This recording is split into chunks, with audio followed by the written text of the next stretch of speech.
Hello and welcome back to another Hallowoods weekly Q&A live stream behind the scenes extravaganza bonanza event. Thank you for coming in, as always. If you are watching it here in the very present as this stream unfolds, you can click over to the YouTube side of things. There's a chat bar. You can drop questions in there, and I'll be happy to answer them during the stream. There is also a thing that exists if you are a patron of Hello from the Hallowoods. You have access to a patrons-only ask box where you can drop questions in advance throughout the week, and they'll get answered here on the stream as well. You can find that usually just in the description of these Q&As posts on Patreon. That said, I believe we do not have any questions in that ask box for this week. So that just for your future reference is all. That said, let's see. Other than that, if you're watching this recording sometime in the far future, worry not. There's probably more live streams where we are bound. You can always submit questions to whichever one is coming next, and I will see them and answer them in a stream like this. That said, let's crack on, shall we? So this week has been, frankly, pretty relaxed behind here at the scenes of Hello from the Hallowoods, which is a rare thing to say, but there's just beautiful weather recently. The spring is not here in temperature, but it's here in the amount of sunlight and the growing greenery of the trees. And it's been a nice time to go sit out at cafes and libraries and get writing done. So at this point, work behind the scenes for Hello from the Hallowoods is mainly focused around getting the actual show done, because we are getting into interesting territory. We are now 10 episodes in to the new season, which is 1/3 of the way out of our 30 episodes planned for season 4. So I do have a good bit to kind of continue writing, but it's really fun now that we're a little ways in to see how things are starting to shape up. And we're getting to some scenes now throughout the story that I've really been wanting, kind of waiting patiently for us to get the chance to. Last week was a big episode for the show. I think in terms of sort of really hammering in what the narrative direction is for season 4, kind of where we're at, the full sort of truth of our situation a little bit comes to light. So that's one that I've been kind of very excited for the audience to finally get to tune into. And then hopefully, I think this next week should kind of continue that a little bit in terms of sort of getting some of the bigger story beats of season 4 out to the public. So I'm very excited for y'all to continue getting to sort of discover this story as it keeps unfolding week to week. And so, yeah, writing for that is a lot of fun, especially now that, we can start to see some of the reactions to these things that have just been sitting in the back burner for weeks and weeks and weeks and weeks. The other thing that's happening right now when it comes to Hallowoods production is that I am now just chipping away into the draft for a potential next novel, which is Never Stop Dreaming, the Lady Ethel Mallory story. And then this should be a fun book to work on. It's required a lot of reference reading of a lot of terrible celebrity autobiographies, which, if you're not familiar, this is a book that exists in the universe of Hello from the Hallowoods. It's been quoted once. It's come up in a couple of different places. But this is essentially an autobiography that she wrote at the height of her marketing career. Sort of a couple of years into working for the Botulus Corporation, really once work at the Botulus Corporation started to become the sort of skyrocketing, meteorically famous role that she ended up taking.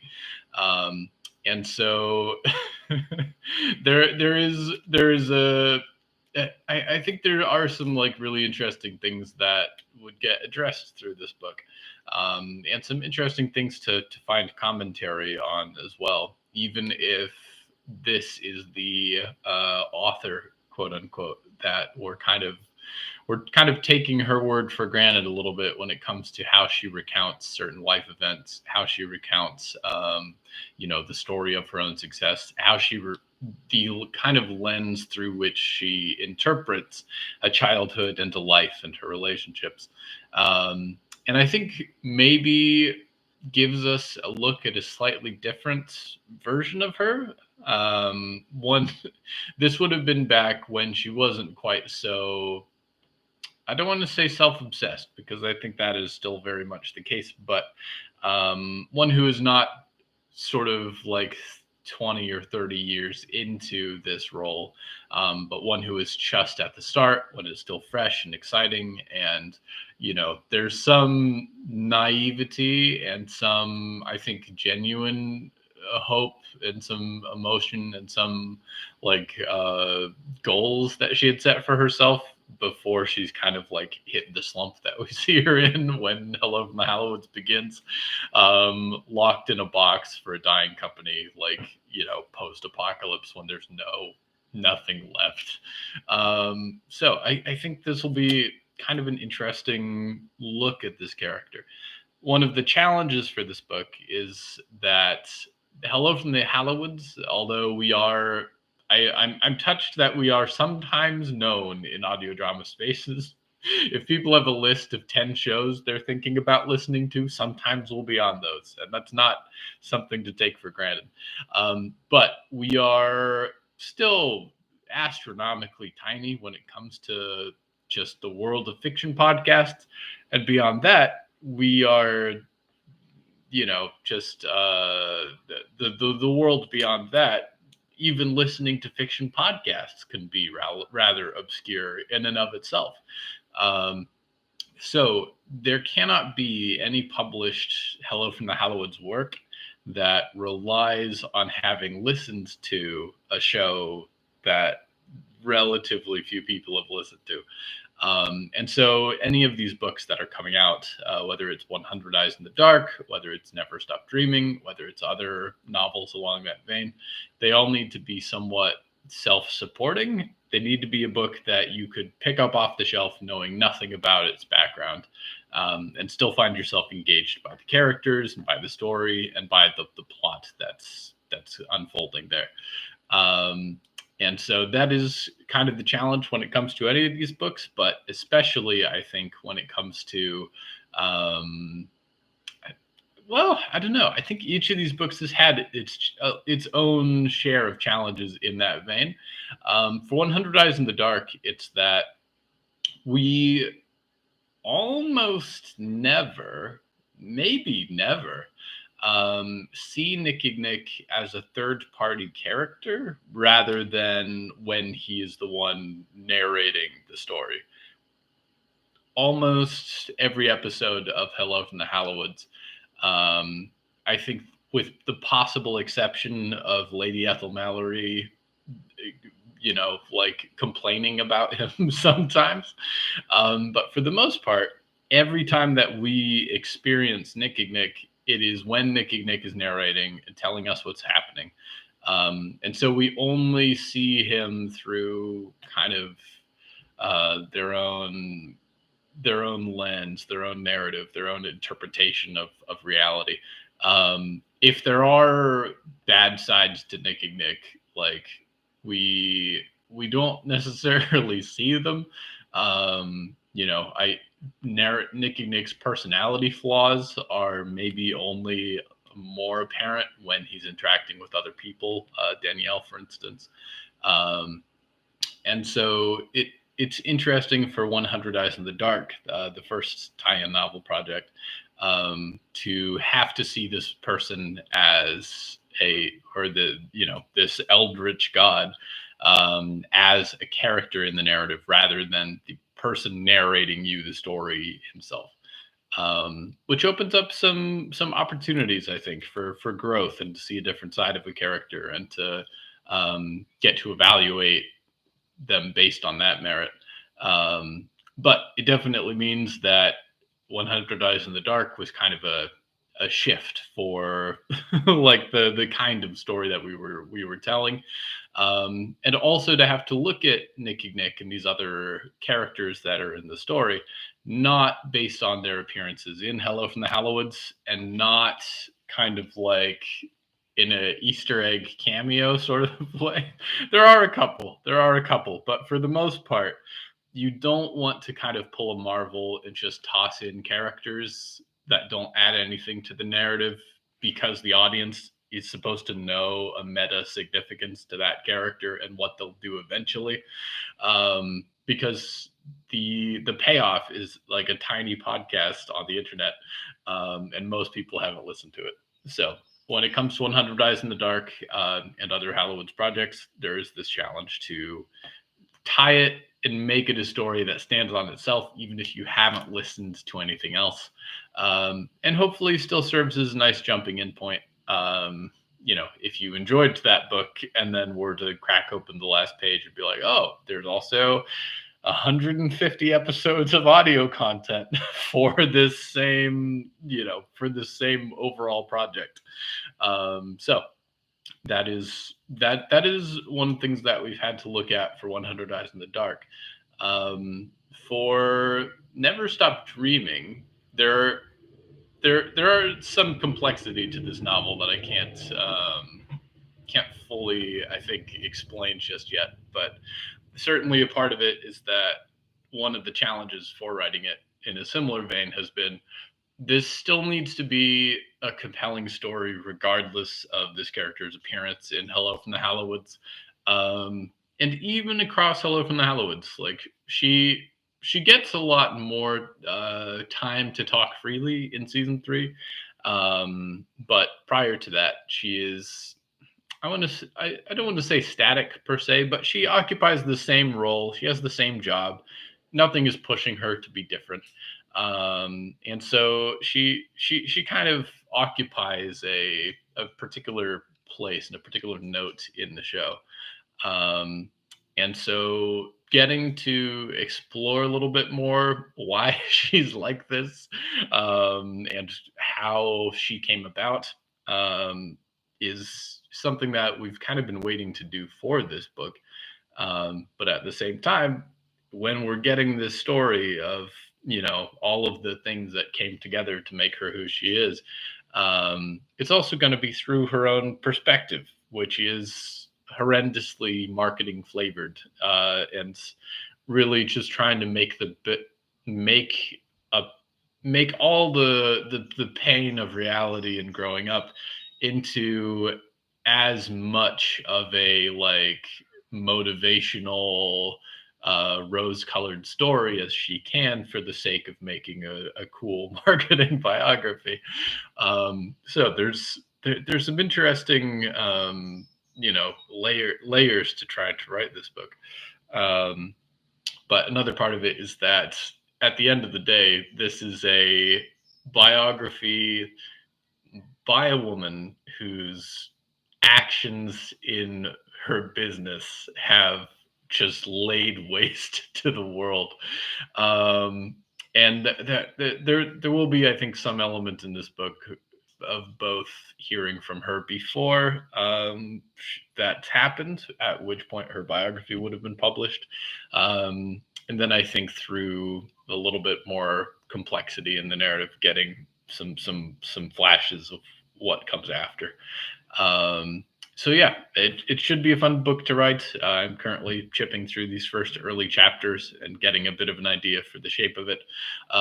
But it has been very funny to kind of get into as much reference material as I possibly can when it comes to just basically how other celebrities handle their autobiographies and their memoirs. So I've spent a lot of time just digging through the lives of comedians and movie stars and celebrities, and even a couple of older accounts of there was a book of someone who had sort of been the personal caretaker for Betty Davis, one of the old Hollywood kind of glamour scream queens. Um, and yeah, there it's been an interesting, slightly at times mind melting set of reference material to go through. Um, I think it is one of the things that has kind of popped up over just reading 10, reading through like 10 memoirs has been, yes, sometimes people have these, wonderful life experiences to share, but regardless of whether they do or they don't, they still will write that memoir.